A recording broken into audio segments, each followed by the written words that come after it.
ఆ ప్రతి ఉద్యోగస్తుడికి కూడా నేను ఇవాళ చెప్తున్నా, వీళ్ళు అడుగుతా ఉన్న సిపిఎస్ అని చెప్పి ఏదైతే ప్లై కార్డులు పట్టుకొని పోతా ఉన్నారో వాళ్ళు అడిగేది ఎంత న్యాయమైన డిమాండ్ అని అంటే, ఉద్యోగాలు రిటైర్మెంట్ వచ్చేసరికి వాళ్ళ జీతాలు 20,000, 30,000, 40,000 రూపాయలకు పోతుంది.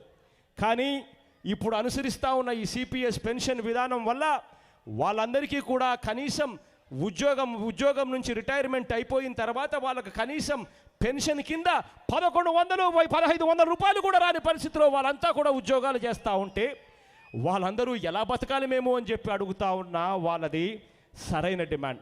ఆ ప్రతి ఉద్యోగస్తుడికి నేను చెప్తా ఉన్నా, అధికారంలోకి వచ్చిన తర్వాత దేవుడు దయ వల్ల ఖచ్చితంగా సిపిఎస్ను రద్దు చేస్తాం, మళ్ళీ ప్రతి గవర్నమెంట్ ఉద్యోగస్తుడికి తోడుగా ఉంటామని చెప్పి మీ అందరికీ కూడా హామీ ఇస్తా ఉన్నా.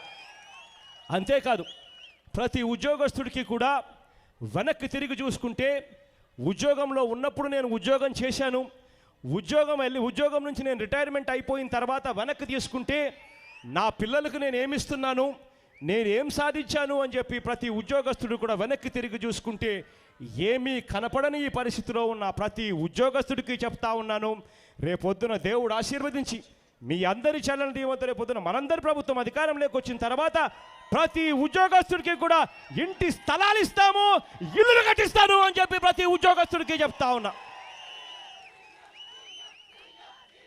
ఈ ప్రతి ఉద్యోగస్తుడికి కూడా 3 డిఏలు పెండింగ్లో పెట్టారు, బకాయిలు పెండింగ్లో పెట్టారు.